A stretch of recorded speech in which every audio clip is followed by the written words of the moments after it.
এক ছেলে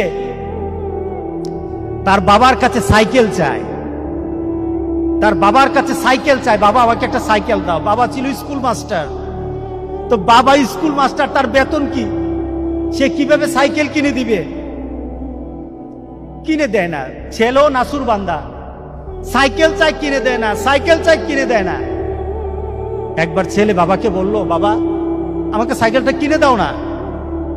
বাবা রাগ করলেন, রাগ কিয়ে বললেন, আরেকবার সাইকেল চাইবি তাহলে পিটামো, তুই আমাকে বিরক্ত করতেছিস। কি বলেন, আমরা বিরক্ত হই না মাঝে মাঝে? সন্তান যদি বেশি আমার ক্ষমতার বাইরে যদি সন্তান কিছু চায় তাহলে আমরা বিরক্ত হয়ে যাই। আরেকবার চাইবি তাহলে পিটা দেবো, তাহলে মাইর দেবো তোকে, তুই আমাকে বিরক্ত করতেছিস।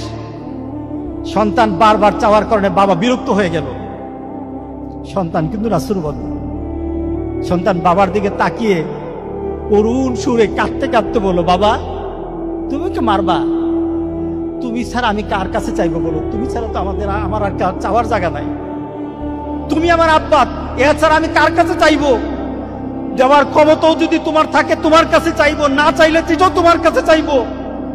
আমি কার কাছে চাইবো বলো? তুমি আমাকে ফিরিয়ে দিবা, কিন্তু আমি ফিরিয়ে দিলে দিতে পারো, কিন্তু আমি কার কাছে চাইবো? আমার তো তুমি ছাড়া কেউই নাই। বাবার সাথে সাথে ছেলেটাকে বুকের মধ্যে আঁকড়িয়ে ধরলেন। বাবা তুই আমাকে এমন একটা কথা শুনালি, যা তোকে আগামীকাল সাইকেল কিনে দেব। সুবহানাল্লাহ, সুবহানাল্লাহ। তার মানে কি, ছেলে তার বাবার হৃদয়ে টাচ করেছে।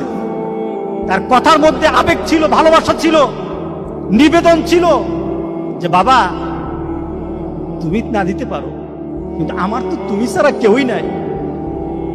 তুমি না বল আমাকে ফিরিয়ে দিতে পারো, কিন্তু আমার চাওয়ার জায়গা তোমার ছাড়া আর তো কেউই নাই, আমি তোমার কাছেই তো চাইবো।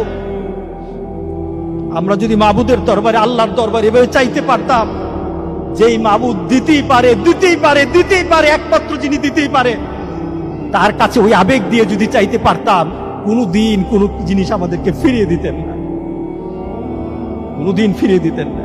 আমরা চাইতেই পারি না, আমরা ওইভাবে আল্লাহর দরবারে চাচ্ছি না। আমরা যদি চাইতে পারতাম তাহলে পৃথিবীতে আমাদের এই তো বিপদ থাকতো না।